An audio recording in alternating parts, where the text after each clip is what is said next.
యెహోషువ 3వ అధ్యాయం.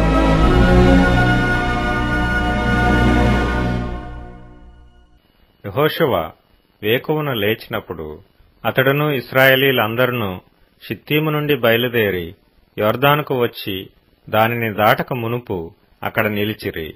3 దినములైన తరువాత నాయకులు పాళెంలో తిరుగుచు జనులకు ఇలాగున ఆజ్ఞాపించిరి: మీరు మీ దేవుడైన యెహోవా నిబంధన మందసమును యాజకులైన లేవీయులు మోసుకొని పోవట చూచునప్పుడు మీరున్న స్థలములో నుండి బయలుదేరి దాని వెంబడి వెళ్లవలెను. మీకును దానికిని దాదాపు 2000 కొలమోర్ల ఎడముండవలెను.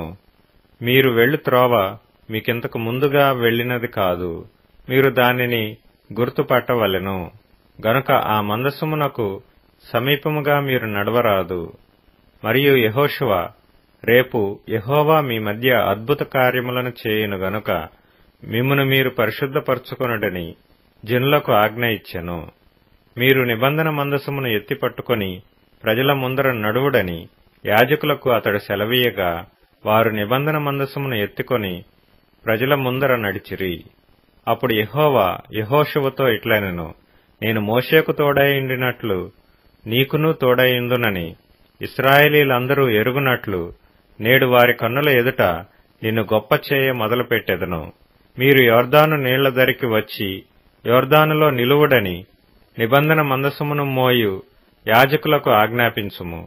కాబట్టి యెహోషువ, మీరు ఇక్కడికి వచ్చి మీ దేవుడైన యెహోవా మాటలు వినుడని ఇశ్రాయేలీయులకు ఆజ్ఞాపించి వారితో ఇట్లనెను: సర్వలోకనాథుని నిబంధన మందసము మీకు ముందుగా యొర్దానును దాటబోచున్నది గనుక జీవము గల దేవుడు మీ మధ్యనున్నాడనియు ఆయన నిశ్చయముగా మీ ఎదుట నుండి కనానీయులను, హిత్తీయులను, హివ్వీయులను, పెరిజ్జీయులను, గిర్గషీయులను, అమోరీయులను, యెబూసీయులను వెళ్లగొట్టుననియు దీనివలన మీరు తెలుసుకొందురు. కాబట్టి ప్రతి గోత్రమునకు ఒక్కొక్క మనుషుని ఇశ్రాయేలీయుల గోత్రములలో నుండి 12 మనుషులను ఏర్పరచుకొనుడి. సర్వలోకనాథుడగు యెహోవా నిబంధన మందసమును మోయు యాజకుల అరకాళ్లు యొర్దాను నీళ్లను ముట్టగానే యొర్దాను నీళ్లు అనగా ఎగువ నుండి పారు నీళ్లు ఆపబడి ఏకరాశిగా నిలుచును.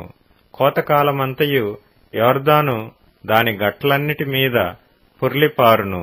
నిబంధన మందసమును మోయు యాజకులు జనులకు ముందు వెళ్లగా యొర్దానును దాటుటకై జనులు తమ గుడారములలో నుండి బయలుదేరిరి.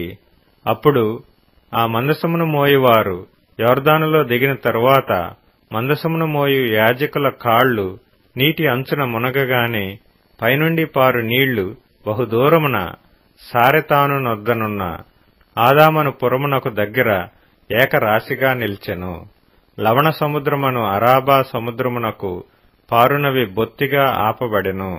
జనులు యెరికో ఎదుటను దాటగా యెహోవా నిబంధన మందసమును మోయు యాజకులు యొర్దాను మధ్య ఆరిన నేలను స్థిరముగా నిలిచిరి.